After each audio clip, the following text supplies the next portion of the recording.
এই নিয়ে আমি এর আগেও একটা এপিসোড বানিয়েছি। আপনারা দুর্দান্ত কমেন্ট করেছেন, বলেছেন এটাই ভারত।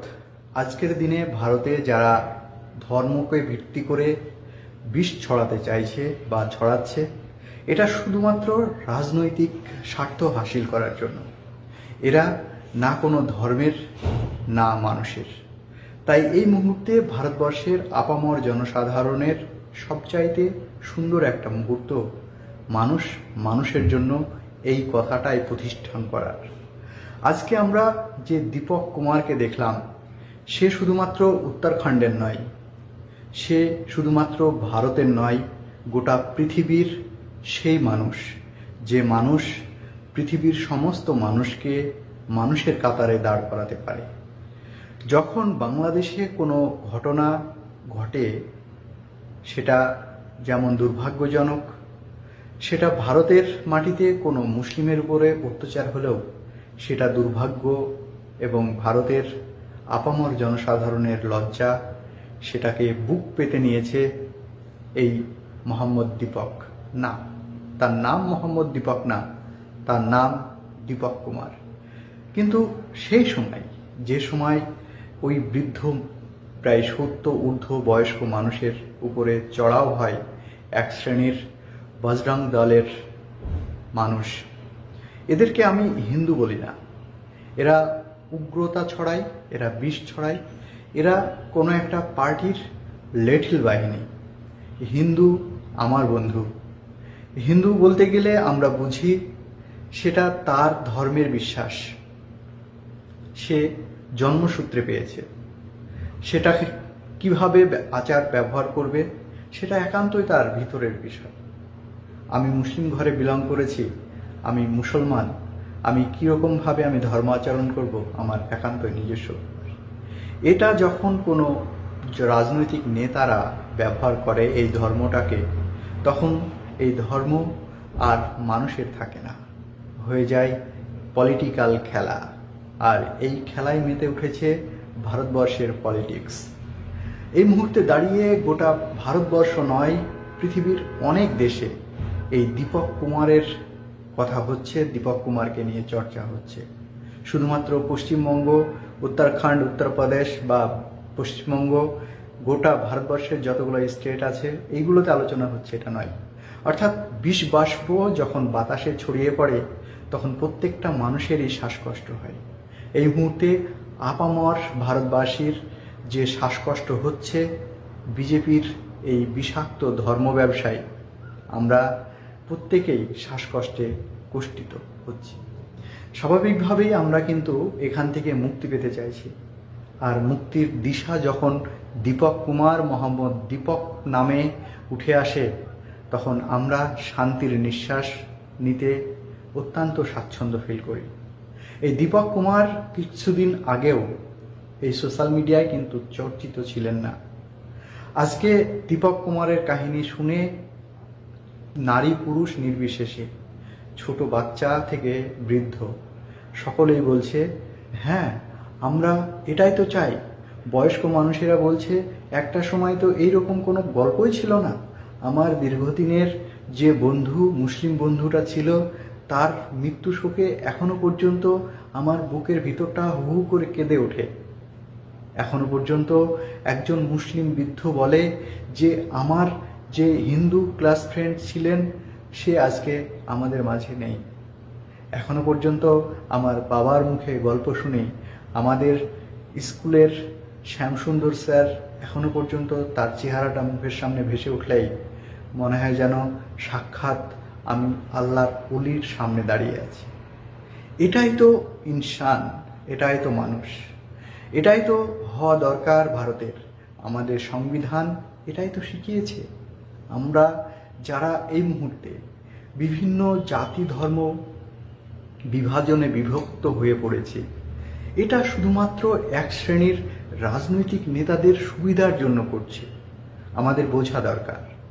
আমরা যখন আমার বন্ধু শুভঙ্করের কথা বলি, আমার বন্ধু যখন শুভর কথা বলি, আমার বন্ধু যখন সঞ্জীব কুমারের কথা বলি, তখন কখনো মনে হয় না যে ও হিন্দু, বা কখনো মনে হয় না আমার যাকে আমি আইডিওলজি মনে করি, লব কুমার, সে যদি অন্য ধর্মের মানুষ, আমার কখনো মনে হয় না। আমার তো মনে হয় যে তার মৃত্যুতে আমি তার শেষ মুহূর্তে পর্যন্ত কাছে থাকতে চাই। হ্যাঁ, এটাই তো আমাদের মনের ইচ্ছে, এটাই তো হওয়ার কথা ছিল। আজকে বিজেপি শুধুমাত্র ভোটের রাজনীতির স্বার্থে আমাদের মতো মানুষগুলোকে এইরকমভাবে ব্যবহার করছে। আমরা নিজেকে প্রশ্ন করব না? শুধুমাত্র দীপক কুমার আজকে এইভাবে রুখে দাঁড়াবে আর আমরা দীপক কুমারের হয়ে হাততালি দেবো, এটা কিন্তু নয়। আমরা প্রত্যেকেই এই দীপকের মতোই প্রদীপ জ্বালিয়ে মানুষের ভিতরে যে ইনসানের ঘাটতি দেখা দিয়েছে, বিবেক মনুষ্যত্বের ঘাটতি দেখা দিয়েছে, সেই ঘাটতি আমরা পূরণ করব। আমরা ধন্যবাদ জানাই এই দীপক কুমারের মাকে। তার বাবা অনেক আগেই মারা গেছে, তার ঘরে একটি বাচ্চা মেয়ে আছে, স্ত্রী আছে। সে পরিবারের একমাত্র উপার্জনের মানুষ। তবুও বিবেক, বুদ্ধি এবং মানুষের প্রতি দরদ বোধ থেকে তিনি যখন ওই বৃদ্ধ বয়সকে রক্ষার জন্য বুক চিতিয়ে দিয়েছেন, তার পাশে দাঁড়িয়েছিল সেই বন্ধু, যে বন্ধু কখনো বিপদে ছেড়ে পালায় না। আমরা যে বন্ধুর জন্য অনেক লুকোচুরি খেলেও, বাবা মাকে মিথ্যা কথা বলেও যাদের কাছে থাকি, সময় পেলে অনেক বন্ধুরাই পিঠে ছুরি মেরে পালিয়ে যায়। কিন্তু দীপক কুমারের মতোই কিন্তু তার এই বন্ধু, এই বিজয় কিন্তু ছেড়ে চলে যায়নি, বিজয় রাত। তাই বিজয় এবং দীপককে দুজনকেই কুর্নিশ জানাই, অসংখ্য ধন্যবাদ জানাই। তোমরা দেখিয়েছ এই ভারতবর্ষে এখনো পর্যন্ত সবাই ধর্ম উন্মাদনায় মেতে ওঠেনি।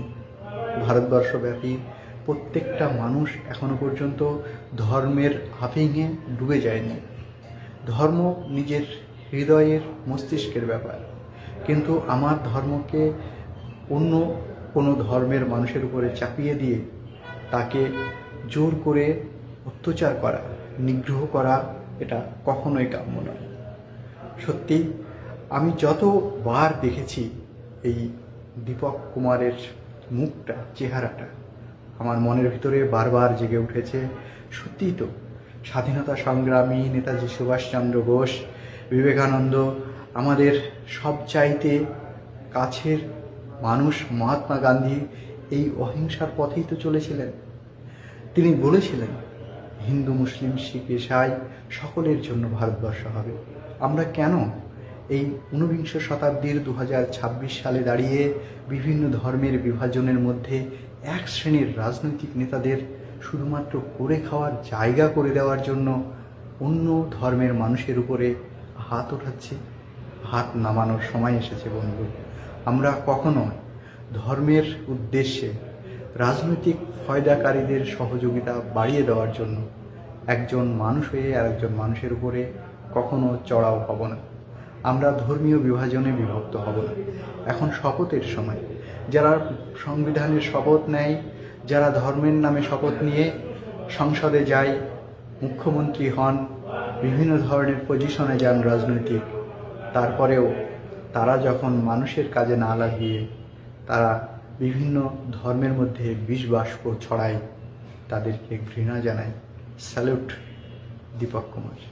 আবারও বলতে ইচ্ছা করছে, মোহাম্মদ দীপক কুমার, অসংখ্য ধন্যবাদ। আপনারা যারা এখনো পর্যন্ত দীপক কুমারকে দেখেননি, অবশ্যই দীপক কুমারের একটি আইডি আছে তার ফেসবুকে, ইনস্টাগ্রামে, আপনারা গিয়ে দেখে নেবেন। তার খুব সুন্দর একটি জিমখানা আছে, জিম করানোর, এবং সত্যি খুব ভালো। আপনারা ভালো থাকবেন, সুস্থ থাকবেন। আর মানুষের জন্য কোনো ধর্মীয় আবেগ কাজে লাগিয়ে যারা রাজনীতিতে ব্যবসা করতে এসেছে তাদেরকে ছুঁড়ে ফেলুন। সেটা মুসলিম হোক কিংবা যে কোনো ধর্ম হতে পারে। মুসলিমরাও যদি এই তাদের ধর্মীয় এজেন্ডাকে কাজে লাগিয়ে রাজনীতির ফায়দা তুলতে চায়, তাদেরকেও ছুঁড়ে ফেলুন। আপনারা নতুন ভারতবর্ষের স্বপ্ন দেখুন। ভারতবর্ষব্যাপী জঘন্য ধর্মীয় বিষবাষ্প ছড়িয়েছে।